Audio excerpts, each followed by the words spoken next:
किया है। एक सवाल है और एक सुझाव है। ये महिला ने और एक युवा साथी ने पूछा कि आप पर भरोसा क्यों करें, और आप मेरा उत्साहवर्धन कर रहे हैं कि भैया आप जो काम कर रहे हैं बड़ा अच्छा है, भविष्य में रिजल्ट आएगा ही आएगा। अभी कोई सफलता न भी मिले तो घबराना नहीं, छोड़ना नहीं, तो पहले आप ही से शुरू करते हैं। देखिए, बिहार में हम बहुत कड़वी बात बोलते हैं। आपने अगर हमारी बात सुनी हो पिछले 2 बरस में, हम बहुत कड़वी बात बोलते हैं। आपने कहा, आप मेरे शुभचिंतक हैं, आप हमारे लिए अच्छा सोचते हैं, इसलिए आप कह रहे हैं कि प्रशांत जी आप जो प्रयास कर रहे हैं बहुत अच्छा है, भविष्य आप ही का है, समय लग सकता है, छोड़िएगा नहीं। हमको रोजाना ऐसे लोग करते हैं, रोजाना लोग हमको ऐसे मिलते हैं, और मैं मन ही मन अपना ये सोचता हूँ कि देखिए बिहार की दुर्दशा, आप जो सवाल कर रहे हैं या जो सुझाव दे रहे हैं, उसका इफेक्टिव मतलब ये है कि आप ये कह रहे हैं कि अभी 30-35 साल जाने के बाद, ठगे जाने के बाद अभी आपका मन नहीं भरा है, 5 वर्ष और ऊंचाइएगा तब जगिए, तब तक भैया लगे रहे। मतलब देखिए समाज की दुर्दशा। आप ये कह रहे हैं, एक और कह रहे हैं भैया हमको सब खरा, हम लोग बहुत कष्ट में हैं, और दूसरा कह रहे हैं कि काम तो आप अच्छा कर रहे हैं लेकिन समय लगेगा। इसका मतलब है कि अभी हम लोग 5-7 वर्ष और इसी दुर्दशा में, इसी हालत में और जीना चाहते हैं, आप प्रयास करते हैं। ये बिहार की दुर्दशा। भाई साहब ने पूछा आप पर भरोसा क्यों करें? हम तो भाई पहले कहते हैं, इनको लग रहा है कि हम इनको कहेंगे कि हम पर भरोसा करो। अरे भाई हम तो पहले कहते हैं कि हम पर बिल्कुल भरोसा मत करो। आप तो पढ़े लिखे हो, रोज यूट्यूब देखते हो, हमारी बात नहीं सुनते हैं तो भोजपुरी का गाना सुनते होंगे, कोई पिक्चर देखते होंगे।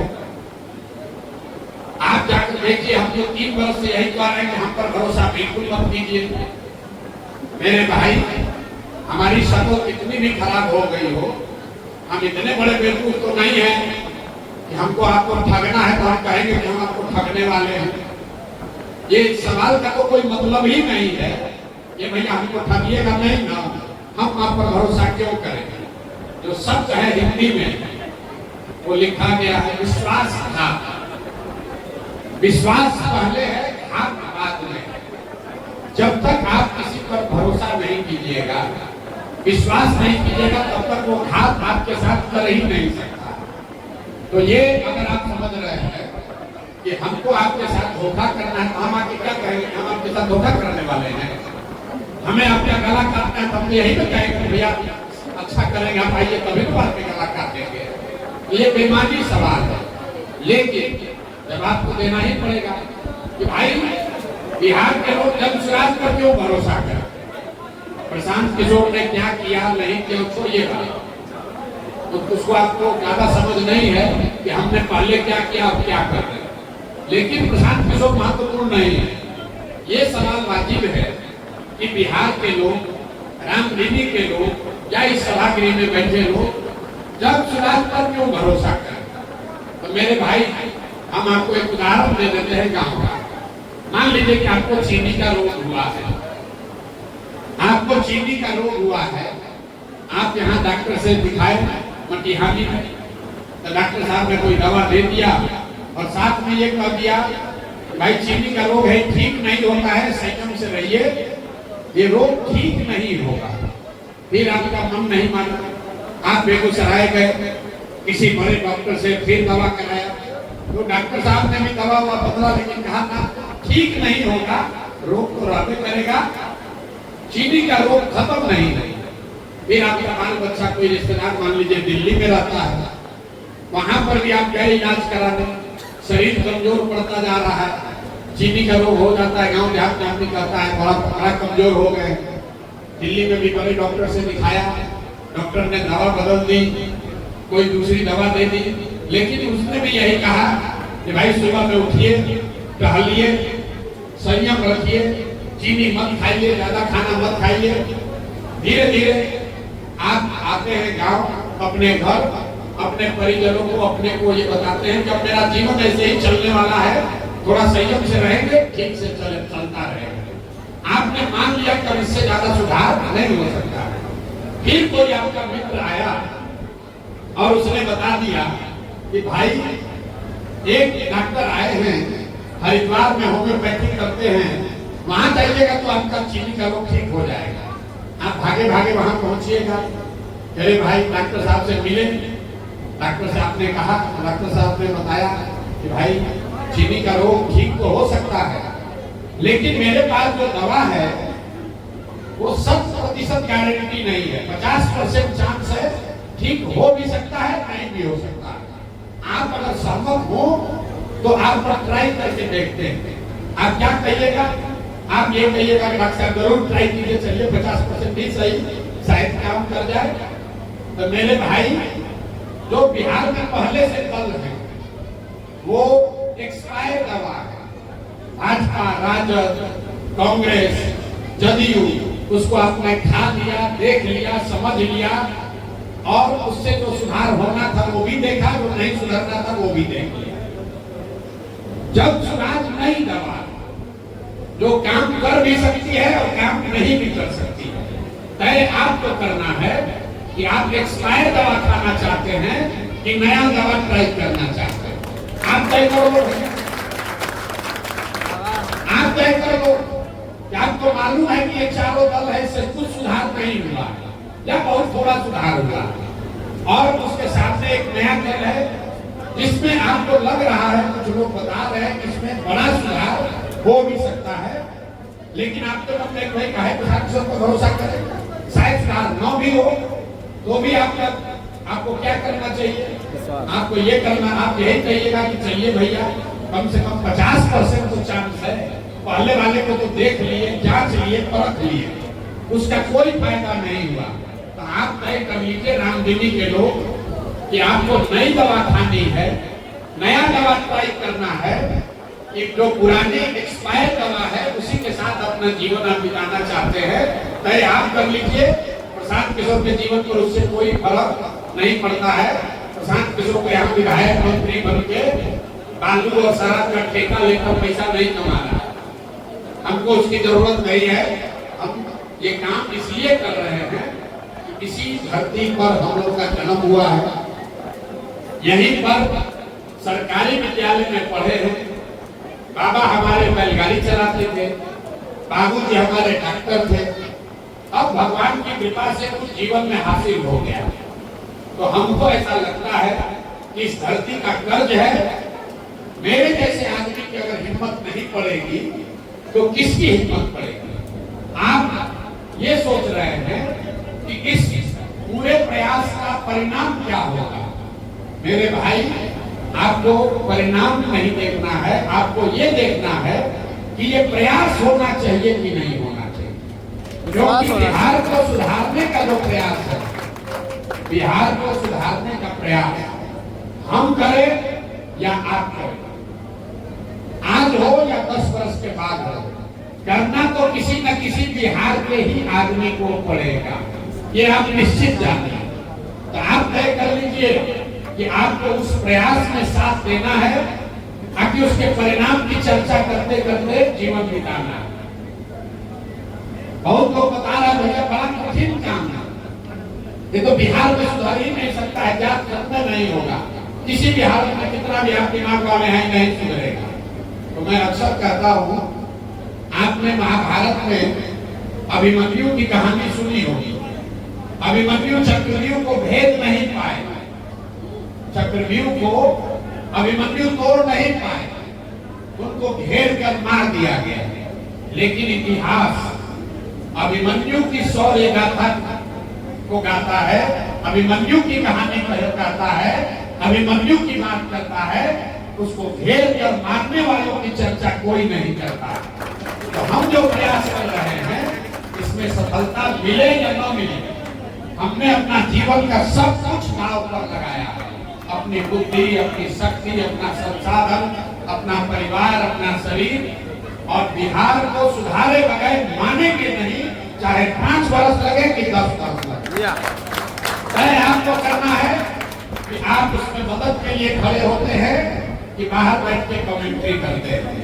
क्या था मेरी ही लिखी जाएगी मेरे भाई, हम चक्रव्यूह को भेज देंगे तो भी, और अगर न भेज पाए मारे गए तो भी। क्या था प्रशांत किशोर की और धनसुराज की इस प्रयास की ही लिखी जाएगी। जब इतिहास लिखा जाएगा तो ये जरूर लिखा जाएगा कि 3 वर्ष किसी लड़के ने कोशिश जरूर की थी। बिहार के लोग माने न माने वो उनकी बात है, तो हम प्रयास करने आए हैं।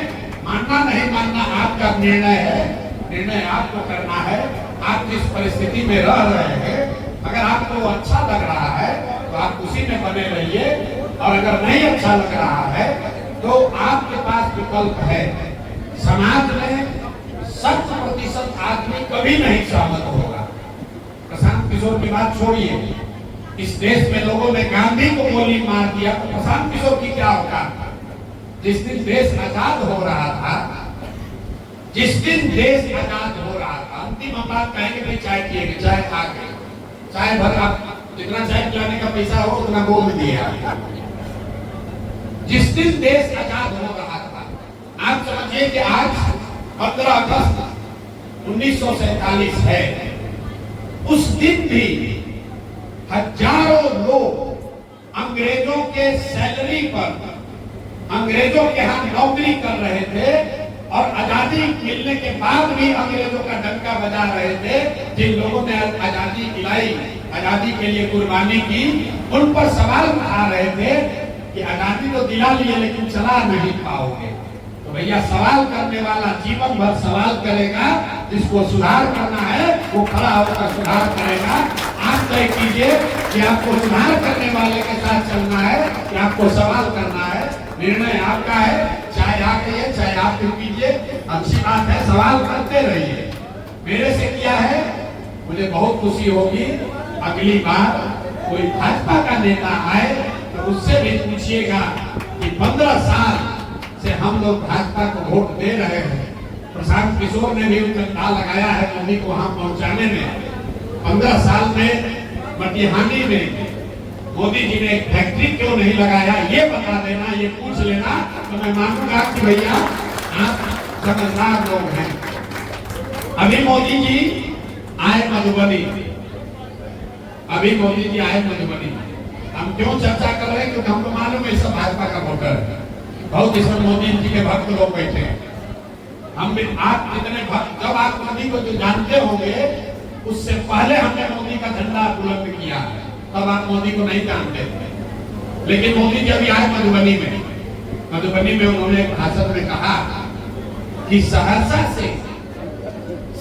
से बॉम्बे जाने के लिए एक नई वंदे भारत आधुनिक ट्रेन बिहार के लिए दी जा रही है, जिससे श्रमिक परिवार के बच्चे आसानी से बॉम्बे जा पाएंगे। जरा इस वक्तव्य को, इस बयान को ध्यान से सुनिए। मोदी जी ने ये कहा कि आपके बच्चों के लिए, बिहार के बच्चों के लिए वो एक नया ट्रेन दे रहे हैं, जिस पर बैठकर आपके हमारे बच्चे गुजरात के फैक्ट्रियों में काम करने के लिए, मजदूरी करने के लिए जाएंगे। और हम लोग की चेतना इतनी मर गई है कि हम लोग उस पर ताली बजा रहे हैं, अरे भाई मोदी ने तो 4 गो ट्रेन दे दिया। मेरे भाई, अगर हमारी बात न समझ में आई हो तो एक बार जाकर देख लीजिए कि अगर मोदी जी ने कभी जीवन में गुजरात में ये बात कही हो कि गुजरात से एक ट्रेन चलेगी जिसमें गुजरात के श्रमिक परिवार के लोग बॉम्बे और तमिलनाडु जाएंगे काम करने, हम आपको दावा कर रहे हैं एक भी गुजराती उनको वोट नहीं देगा। मेरे भाई, मोदी जी जब गुजरात जाते हैं, आप देखिए, यहाँ मधुबनी आए, उसके बाद कच्छ गए।